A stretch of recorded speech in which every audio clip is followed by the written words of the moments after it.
go. Good morning, good afternoon, good evening. Welcome to the Pixels monthly live stream or bi-monthly live stream. Good morning, good afternoon, good evening is something that I have to say several times a week because with our team being spread across the States, Europe, and Asia, it's always morning, afternoon, and evening somewhere. So it's great. I hope you are all having a great day, and we will talk about a number of exciting things this month. We'll go over production updates with lots of pictures and videos, fun stuff to look at. We will have a walkthrough of the upcoming Pledge Manager and how you'll be able to select your rewards. Then I'll go over the results of the coding challenge that we held over the last couple of months, which were very interesting and a lot of fun. There'll probably be some other, updates here and there, and of course I'll be answering questions. I may wait and answer questions after sort of the rest of the presentation today, but we'll see. I'm gonna make sure I keep the comment sections open, and if there is anything that requires my attention, I will try to address it right away. So with this introduction done, let's start with our production update. So generally speaking, things are going great. Production is progressing on many fronts. And I have tons of pictures and videos to show you. So let's get started. Let me go over here to make sure I can click on pictures. Okay. So this is not particularly exciting visually, but it's actually incredibly exciting for us. This is the type of reports that the circuit board factory sends us, right, when they make a batch. This, for instance, was a very specific batch of 4,321 piece FPCs, right, which are the circuit boards. And overall, right, they do a number of checks of making sure the circuit boards work, and all the results are extremely good, right? For instance, we only have I think like a handful of issues that are not fixable. Right, so most of these, like this one that has a big number, the battery low voltage, hopefully it's not too small on screen, right? There are quite a large number, 47, but it's actually just that, the battery is actually not properly soldered. So, there's a lot that goes on to actually make sure that, all the products are, quality controlled, verified, and everything. And in fact, that will be sort of a theme through the updates you get today. So, production of circuit boards is going great. The casting of the dice is also going great. So I have a number of pictures and videos here. These red molds are just red because they decided to make them red, but I love it, so I want them to keep that. But yeah, here you can see, some of our D20 cores, again, these are the D20 cores being, put in the molds, getting ready to be cast. And, you can see some of their fixtures at the factory, how they're putting all the stuff together. You've seen a lot of this. It's just, more of the same, essentially. But, just to show you that, things are happening. This is probably Aurora being cast, I'm going to guess. Yes, right. And so here is, a little batch of Aurora D20s. They haven't had their sprues cut off yet. So they're, just waiting to be processed because, of course, they do things in batch. These, for instance, have been sanded, which is why they look kind of weird. But, this is like another step. You can actually see down here the worker doing the, I guess this is polishing actually, yeah, polishing the dice by hand. This is another fun picture. It's a bunch of midnight galaxies being put together. You know, these are midnight galaxies being painted or after being painted before the final polish or something like that, right? So you can see they're still kind of, they're super dull, right? But the numbers are painted. I need to click on this actually. Oh no, my bad. Let's see, can I click on it? 1 second. Where are you? You are, can I click on it? No, I cannot click on it. Ah, hold on 1 second. I need to find that thing. PowerPoint over here. I need to open that because I want to share what that looks like, because it's kind of interesting. So once, you know, like all the steps you saw, right, they're actually like very specific. Again, wrong window, my apologies.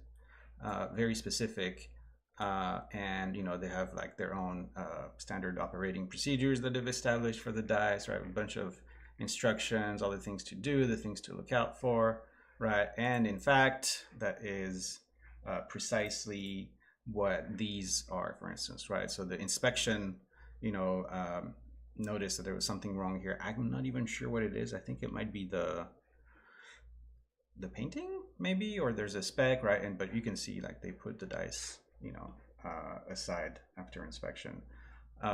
These are, you know, the same, right? They're doing visual inspection, and you know, checking that all the numbers, all the dice are good.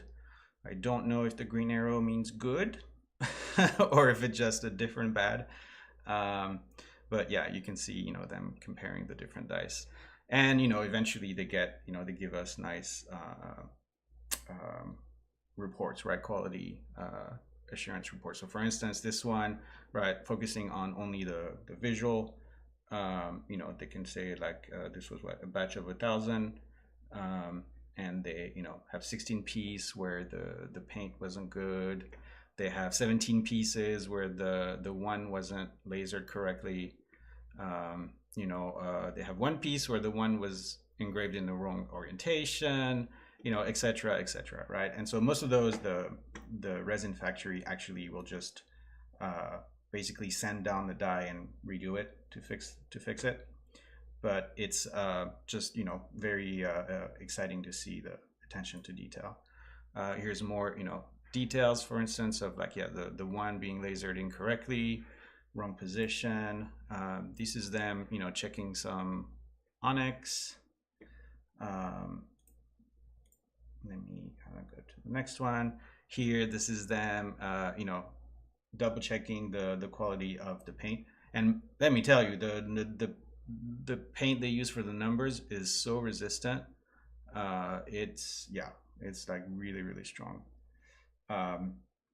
So anyway, they do, you know, tons and tons of quality checking. Here, for instance, this is a typical, you know, spreadsheet of them going through and measuring every face, you know, the dimensions, making sure it's within tolerances, checking the resin, checking, I can't remember what those things say, I translated them before, but, you know, essentially they're just literally going through every single one of them. And this is fantastic because that means we have great results. Moving on, we have, you know, videos and pictures of tooling for the other dice as well, right? Just because I'm fascinated by those and I think they're super cool to share. So these are the big steel plates that we make silicon molds of. And so, you know, we put these little inserts in there so you can tell this is a D8 insert. These are some of the other inserts that we have. And then once we put them, you know, inside there's an example here. This is for a D20, I think, inner mold, right? Once we put the inserts inside, then we can, you know, make silicon molds for that die, etc. And anyway, I'm not sure what he's talking about there, but you know, this is what they look like, and I thought it was super cool to share those. Of course, even those inserts go through extremely lengthy verification process. Here, this is, for instance, them, you know, checking the dimensions at all these points, all the points that you see in green here. This is, you know, the factory, you know, making sure that the insert was, you know, done exactly right. There's like this amount of information and quality checking for every single piece. All right. So again, this is great stuff. You know, but of course, not everything is perfect. Here, for instance, this is some of the other dice sizes that we're making. And you know, early on, we had this issue where the circuit board would come unglued from the caddy. And this is what, you know, the video is showing us here. The problem is just because of the way batch manufacturing works, the assembled caddies, right? This is what we're gonna call these, or assembled cores, can be sitting for, you know, many days before they actually get cast. And ordinarily, it's not really a problem, except for when it's a little bit hot for a few days.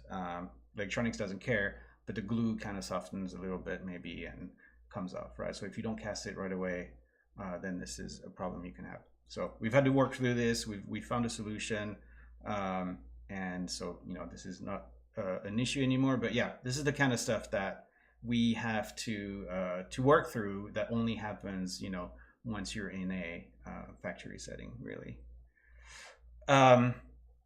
Speaking of other dice sizes, these here are some other molds.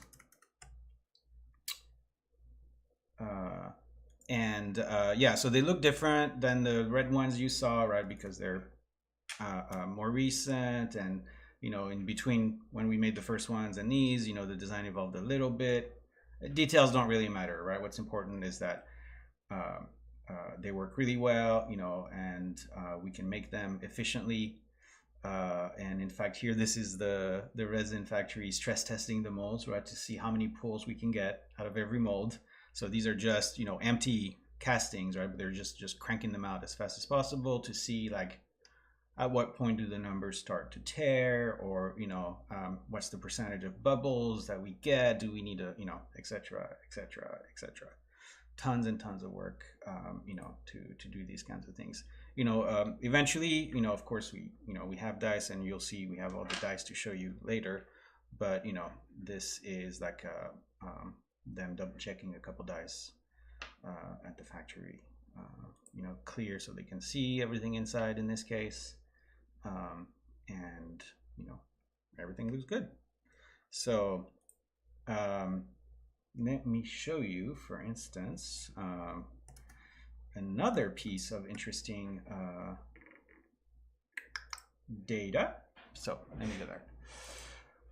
This is the inserts, right? So, you know, the dice and the chargers, they all need separate inserts. And I thought, you know, this was also something really fun to share. I won't go through too much details, but I just want to show you the amount of work that goes into all of these. You know, this is basically injection report. What is it called?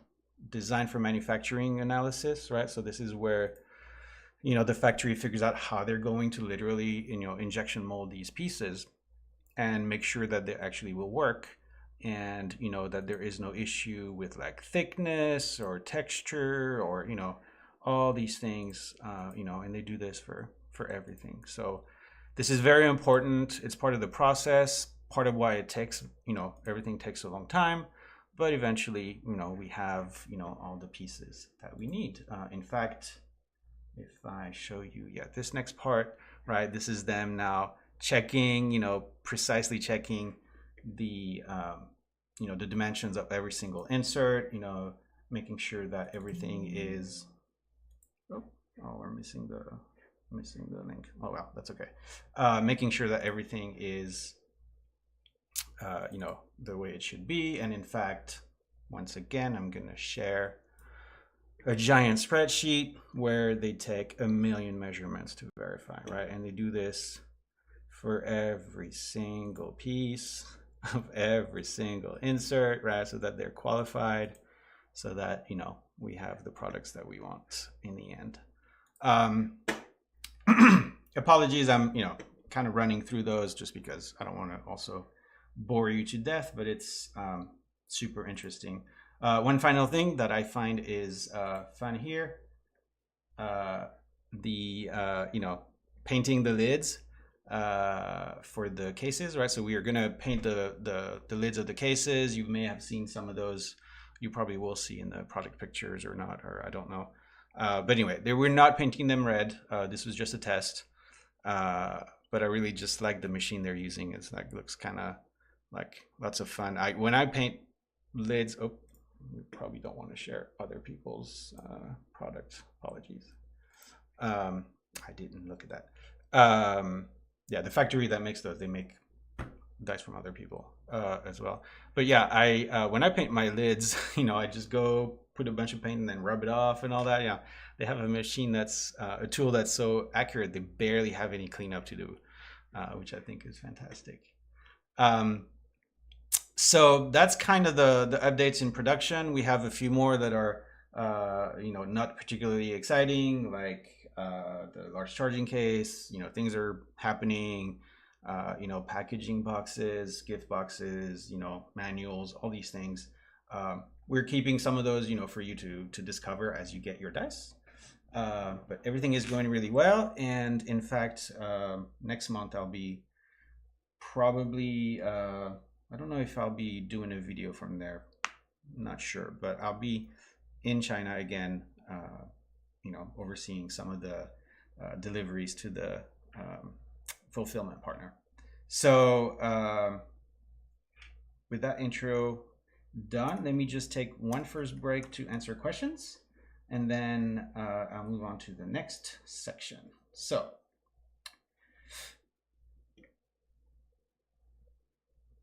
the first question is from Mika asking about orders made on Kickstarter and wanting to combine them to ship together. I do not know the answer to that. We'll have to get back to you. Yeah, I don't know. We'll have to figure it out. Tom Flynn is asking about not being able to log the Kickstarter. I'll address this actually when I go over the pledge manager, because that is a concern for a number of people. Pablo Maciel talking about shipment to Brazil.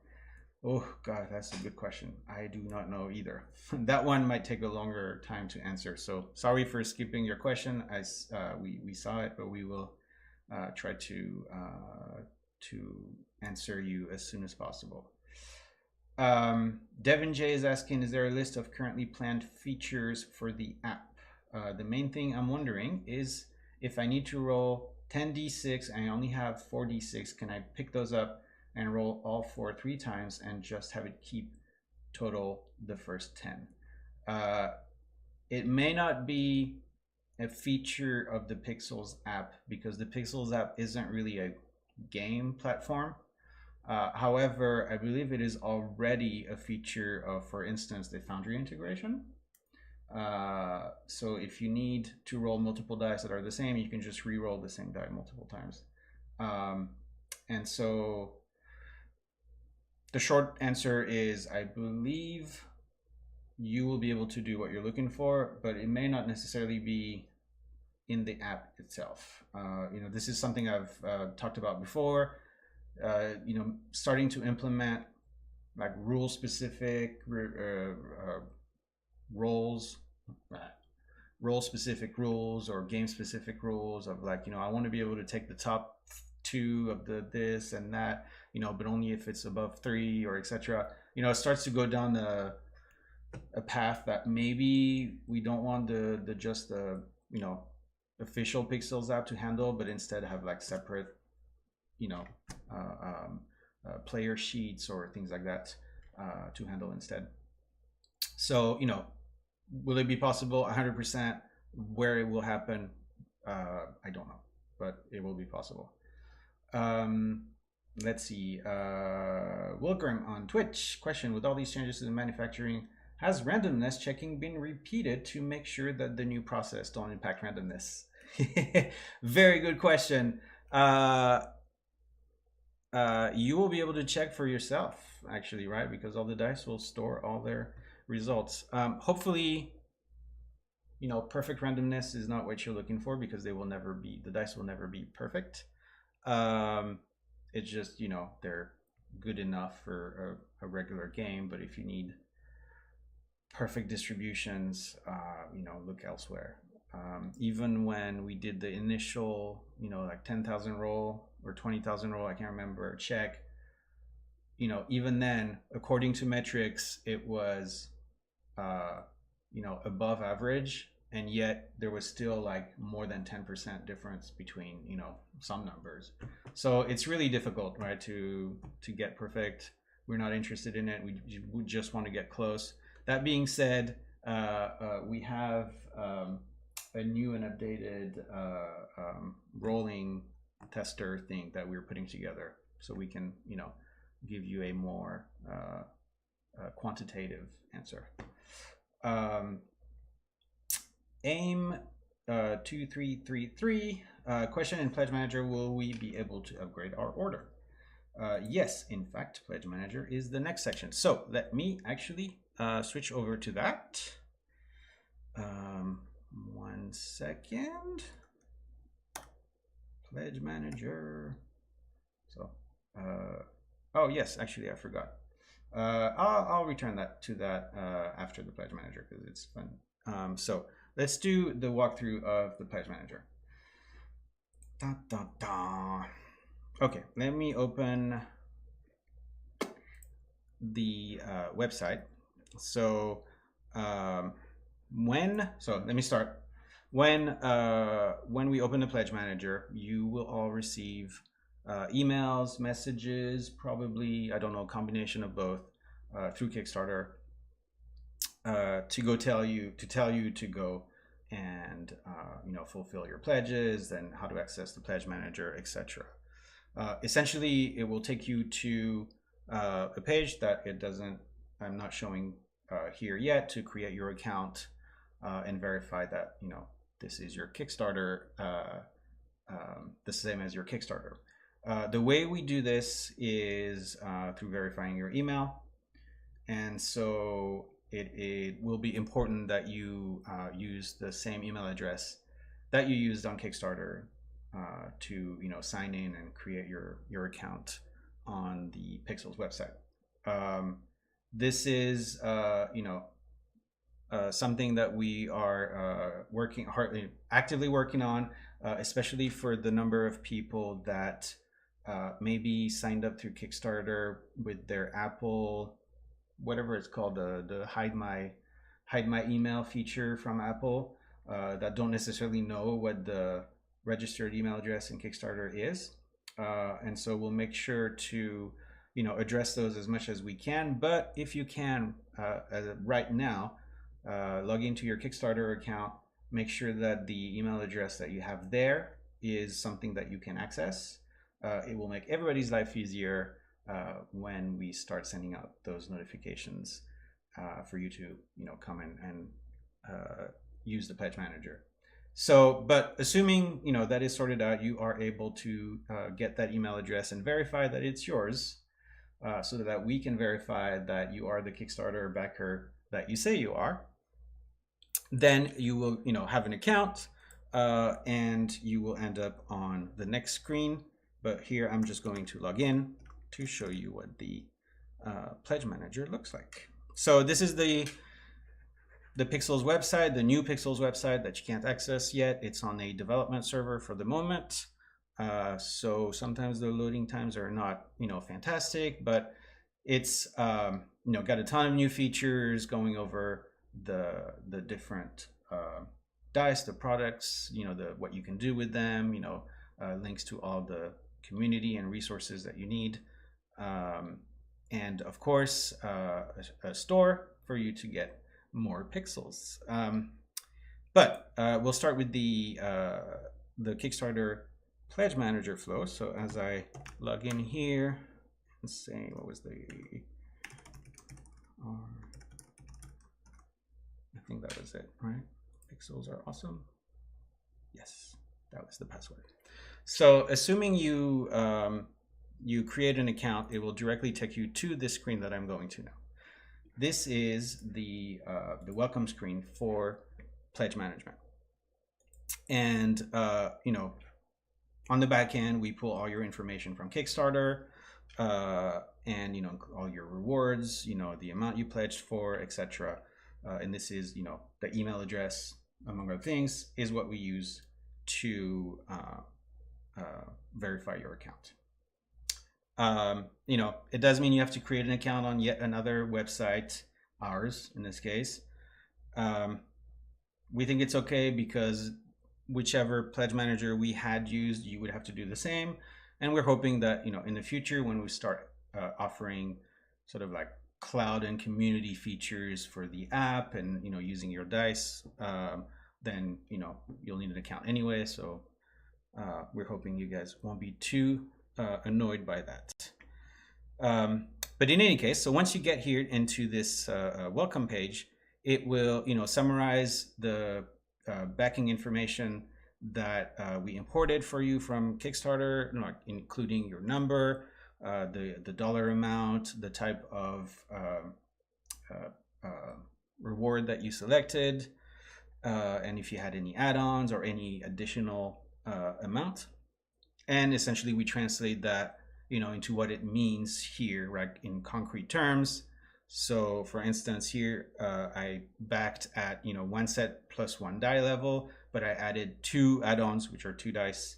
So essentially I will have to select 1 set and 3 dice.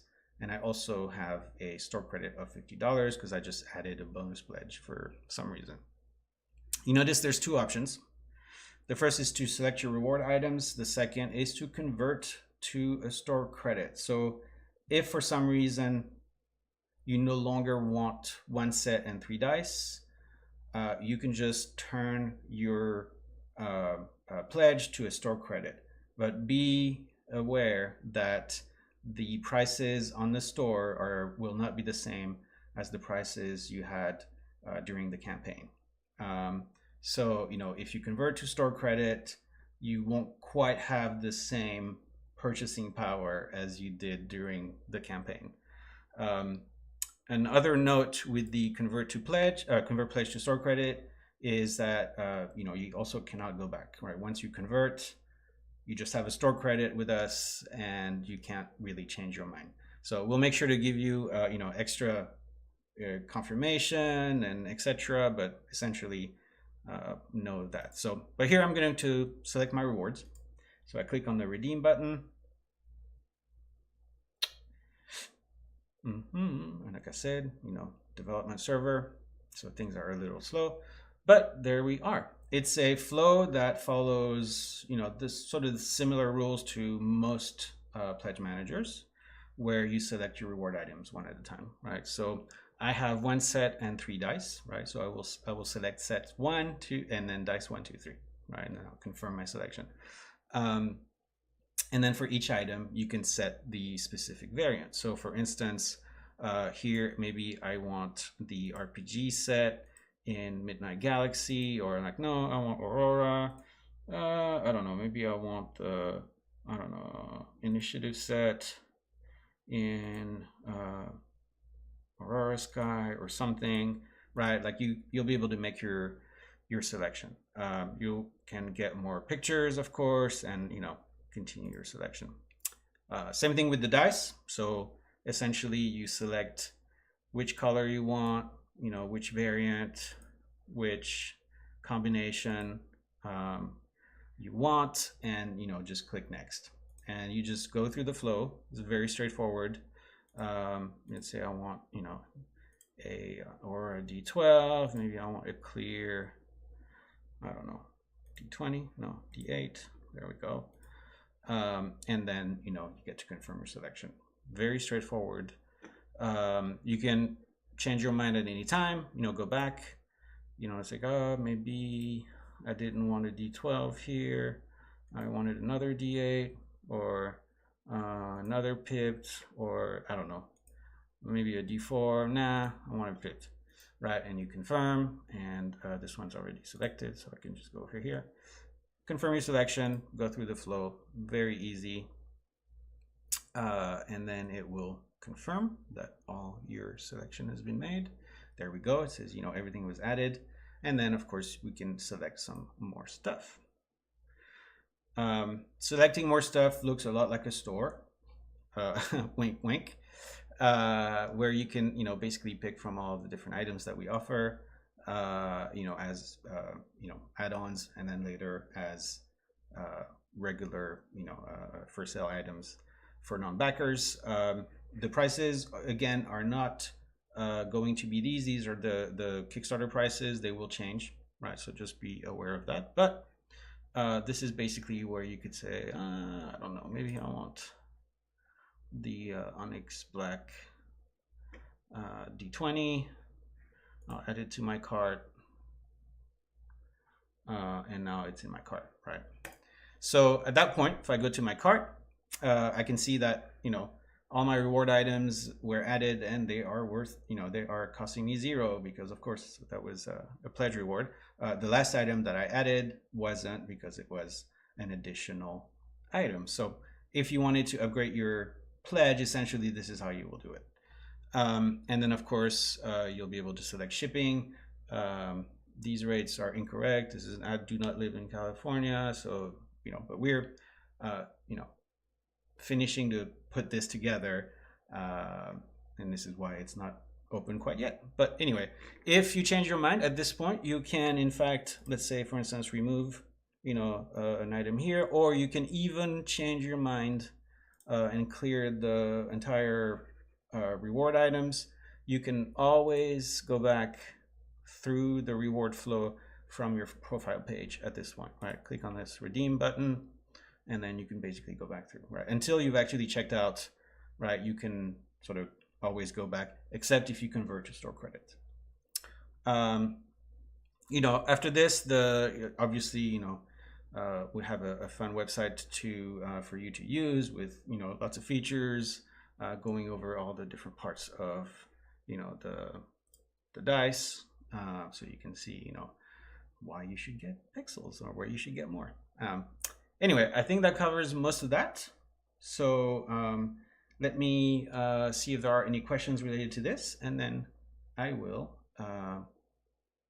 move on to the next part. All right. In Pledge Manager, will I be able to upgrade? Yes. So in addition, from Giuseppe, in addition to Aim's question, how much will we be able to change our order? Like, can I add 5 more dice? 10, 100? Yes. John is asking, what platforms have you tested the dice on? Android, iOS, Windows? Yes, yes, and yes. And web, so any platform where web Bluetooth works. If we convert to store credit, would that change the delivery times? No, that will not. You will in fact also see the delivery time estimates, on the store pages, and then when you check out. Let me think. So no other questions on here for the moment. So let me move on to the next part, which was, oh yes, I wanted to take a brief detour, but and show you all what the amount of work that goes into certifying a product for sale and distribution. Where is the main page? There we go. Excuse me. So, we mentioned that we started mentioning certification at the beginning of the year, right? If I recall correctly. And we've been going through the process essentially ever since, and that was without any major issue. So it just takes a really long time. And let me show you the amount of work that goes into getting a item certified. So this is, for instance, the list of files that we end up with to certify one die. There are 40, almost 40 files. In actuality, there's duplicate of some, so there's like 60. You end up with like a big folder of like 60 files, right? And it's literally showing, testing the dice, like for instance the radio stuff. I'm not going to go into the details because it's sort of irrelevant. I just want to show you the amount of documentation that goes through this. This is, for instance, the pictures of the test setup for EMC testing, right? So you see this big, it's like a echo chamber kind of thing, right? For radiation. And there's the device in the middle right here. It's so tiny, it's just hilarious. There's another one here, electrostatic discharge. Right, and they do their testing. This is pictures of the item, so that's not particularly exciting. This is another test setup for radio frequency. And then they have, a bunch of basically charts. They measure a ton of stuff. They generate a million different things so that you are, certified to be used and therefore sold in the different markets. So there's like the FCC certification for North America, for the US. There's a similar one for Canada. And everyone has, specific wording, specific, part of the documentation that they need. And there's so much work. So this is why you use, testing labs. There's a service that labs offer. Because they spend their time generating all this information, and every one of them is like, yes, we measured the emission of Bluetooth, blah blah blah, and we measured all these values at all these frequencies. There's some similar testing for chemicals, for everything that has to do with what is it called? ROS, the environmental friendliness, and then eventually, they give you a bunch of reports and attestation of compliance, as they call it, for different markets. But there's like just a million of those. Like this is wireless charging, right, setup, validation, and certification, and there's just so many. This is something that I'm hoping once we, once I have more time, I can actually clean up and sort of share for future entrepreneurs or things like that, because I find it very interesting to see the amount of work that goes into this. This is something that I, for instance, didn't have a clue really what was involved. Right, and the amount of work that was involved getting all the test items out, and the process and the documentation, and the just reams and reams of paper that you have to go through. And I think that could be useful for other people to see the amount of I don't know, not just work, but like work products that need to be generated to put a new item on the market. So yeah, I figured that was something that would be interesting, and I just wanted to sort of show like the just overwhelmingness of it. Let me answer, see if there are any more questions before I take a detour by the Discord and our coding test or coding competition that we had. Let me think really quickly. There, let's go here. Pledge Manager. Oh yes, I forgot maybe to mention Pledge Manager, obviously not open yet. We are planning to open it soon. Whether that means next month or the month after, I cannot say for sure, but that's the timeline we're talking about. Before the end of the year, hopefully next month, if not in November.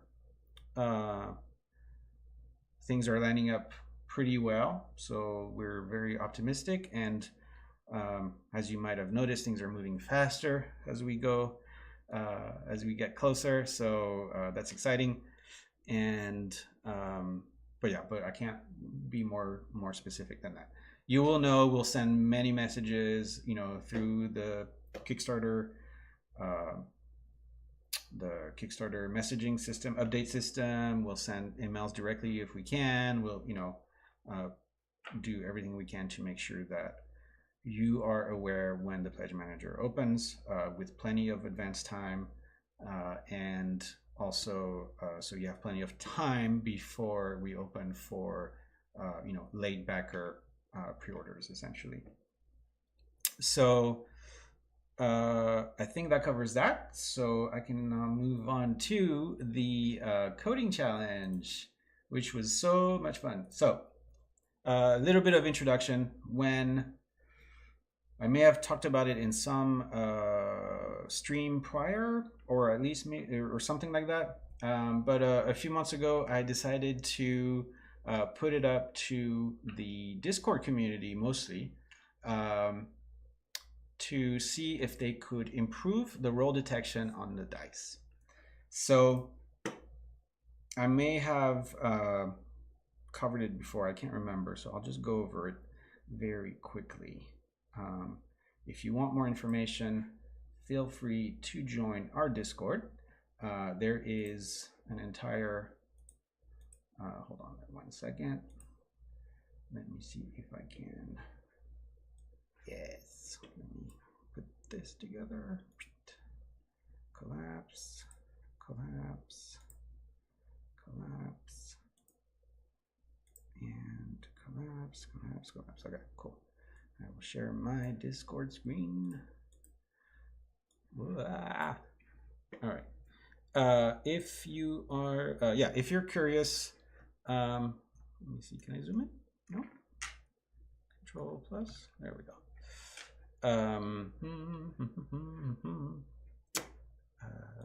Threads? No, I don't want threads. Sorry, my bad. The rules and the explanation of the coding challenge are all on the Discord coding challenge rules channel, where I explain the principle of, there's an accelerometer in the dice, and that's how they know how they roll. However, it's difficult to determine with certainty when a die has been rolled or not rolled. All you have is a stream of XYZ acceleration readings, and from that stream you have to determine what they mean. Does it, was the die rolling or not? And so I generated a bunch of not a bunch, but some sample data sets of me rolling the dice, and here's this probably a good illustration on camera, and annotating when it looked like the die was rolling, when it was on a face, when I was picking it up, along with essentially the graph of those XYZ readings, right, which are here displayed as like sound waves essentially, but they're really just the XYZ readings of that acceleration vector. And the challenge was for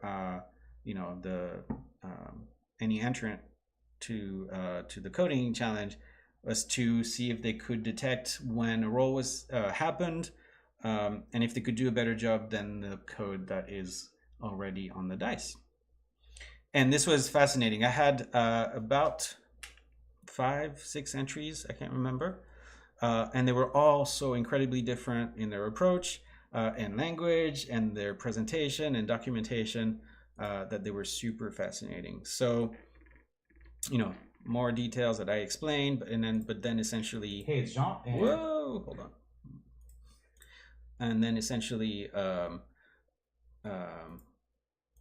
this is me explaining how the rolling works, and then you can see the cursor going through the different the different values as I'm rolling the die up here. So if you want to sort of like double check what is happening on screen, and so ultimately we had a number of entries, a lot of conversations, people sharing their take on how to determine what made a good roll, what made it, what differentiated a roll from a non-roll. And I have, a number of really interesting entries, interesting in part by their difference, but also like their documentation. So for instance, I'll start with this one. This was from Magic Turtle, I believe. Yes, on our Discord. This is, I believe it's called a Python notebook or something. Here, let me see if I can move my face. Hold on one second. I need to do something before I move my face. There we go. I'll remove this, and then I can. That's okay. I'll leave my face. But anyway. This was an entry by Magic Turtle where essentially this is like an annotated code where there's like literally editable Python code interspersed with like, comments, documentation, and graphs, right? And these graphs are not just images, they're generated by this command here. And so here they were trying to identify, right, like the state, like unknown, handling, rolling, etc., based on the amount of, I believe it was, I can't remember, a difference in angle or something like that. No, radius, yeah, in magnitude of the acceleration, right, which you can clearly see. The magnitude here is 1. The die is probably not moving. Here it's like changing, probably means the die is moving, and they're trying to determine the state based on those. Or I think here they're illustrating the handwritten ones or something like that. But anyway, and they explain their whole thought process, the code that they use to make their determination, and then comparing with the results, and it was just super fascinating. Another example, for instance, if I find where was it? This one, for instance, so this was an entry by Nicholas, who is one of our two tied first place winners, actually. And they not only created code to detect roles in Python, they also generated a R script, which was completely new to me. Strange language. I believe they're like a data scientist or something like that, and this is very common in those. But essentially, this generates a PDF of like results. So like if I can I open these? No, I can't open these here. I will open them in File Explorer. Let's see. No, these are colors. There we go. So here's, for instance, the graphs that they generated, right, from the data. With the annotations and their thresholds, and it's just, again, fantastic stuff. In fact, I used their script to sort of compare all the entries together, which I'm going to get to in just a second. We've had entries in C++, in fact, or C++. I call it C+. Which was essentially drop-in replacement for the code in the die, and so that was fantastic. Nope, it was not this one. Oh, my bad. Hold on 1 second. Where did I put it? Oh, I lost it. 1 second. I will find it. Let's see. Code and challenge. I just want to share it really quick. Just give me 1 minute. Oops. Opening the file. Where is it? Hirschman. Yeah, Hirschman. There it is. So I just wanted to share that too. This is our other first place winner. They did also a fantastic job. And I don't know why Visual Studio opens for this, but their code was literally like using the same enum values that I am using in the code in the dice, and they did a tremendous job of really explaining their thought process, why they pick specific operations and how to optimize them if we need, or this can be slow, so we maybe can save a divide, or like all kinds of stuff that was very, very like hardware focused. And not only did it perform extremely well, it was it also had that extra aspect of being like, yeah, literally C++ code that I could just drop in. So all the other entries were also extremely good. In fact, almost all the entrants essentially got a reward from it. And I wanted to share a comparison of the different roles because it's super fun. So let me open the file right now, which, as I mentioned, I generated with Nicholas's R script, right? And so I had a number of entries or submissions, right? And so this is a graph of all the entries and the quote unquote state that they detected. So for instance, at the top here, we have the XYZ of the acceleration, and then there's a legend for the colors for what the state mean. But essentially you can see all the different entries sort of giving us their determination of the dice state from what the values are. At the very top are the values that I put in by hand by watching the video, and then underneath are all the entries and the comparison, right, like from one to another of the different states. So for instance, green is like it's rolling, and then the other green, which is a little bit hard to see, is when they've determined a valid roll. And so I compare this on every roll to the hand annotated values, and you can see they're all like really close, even though they all use completely different approaches, different languages, and generated the data in different ways. Like ultimately it was very much the same, or very close at least. Some made mistakes. So for instance, I can't remember whose line this is, but here they detected the die was picked up, rolled, and then picked up again, or whatever that state means. I think that's what it was, or handling or something, but it wasn't actually a roll. So, or they determine it wasn't an actual roll when in fact it was, and these other entries did. So they didn't get this one, and I sort of like used this as a metric for essentially comparing how well the rolls did. But yeah, and so this is fascinating to watch all the different cases and look at how quickly one or the other algorithm works. So for instance, this last one here, whenever it was correct, was often the fastest, but it was also often wrong. So here, for instance, it detected 2 rolls when really there should only be 1. And so it was just fascinating to go over all these, and ultimately also like see what non-rolls were not triggered, right? Meaning, so like if I pick up the die and I move it, I don't want the die to think it's a roll, and so that was also an important thing here. Anyway, so ultimately we got to the end, and I sort of like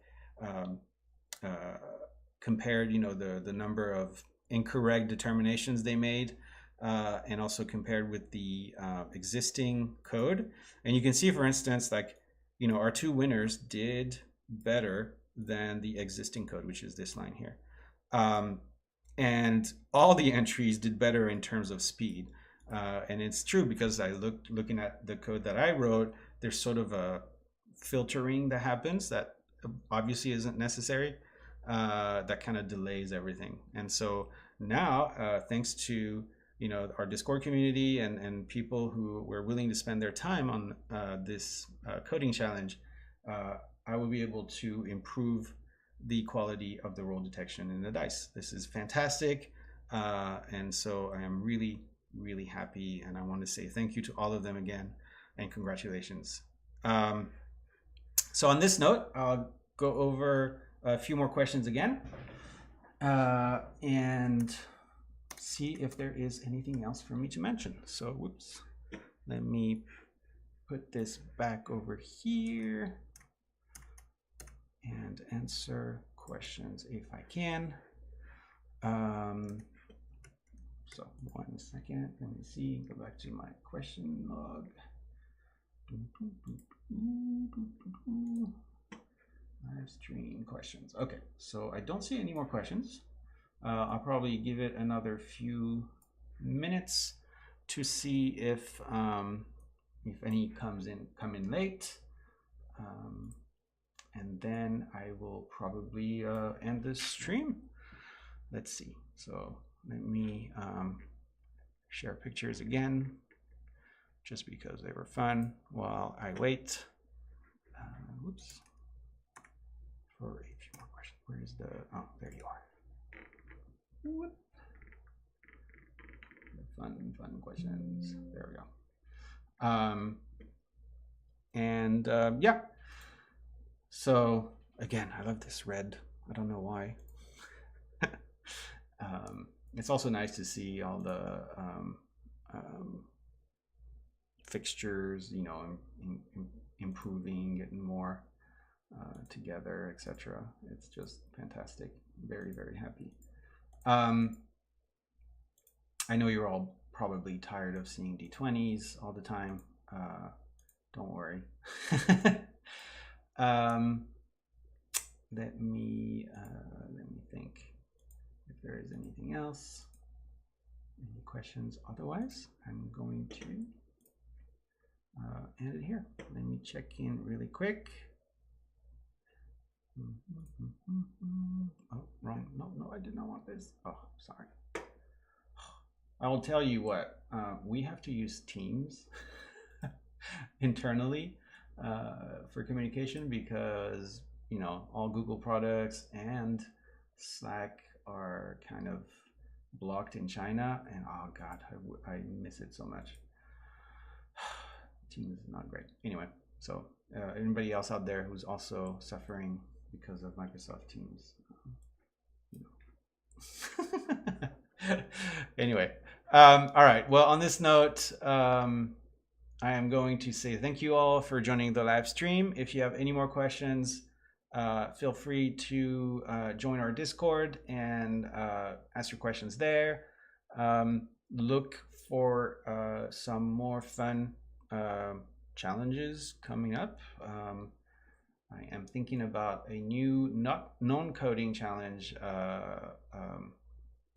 to start very soon. We'll see.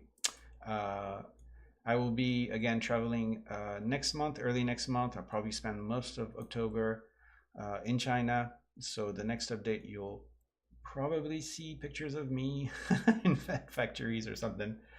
I'll try not to look too dumb and bring you some good news. Let's see if there is anything else.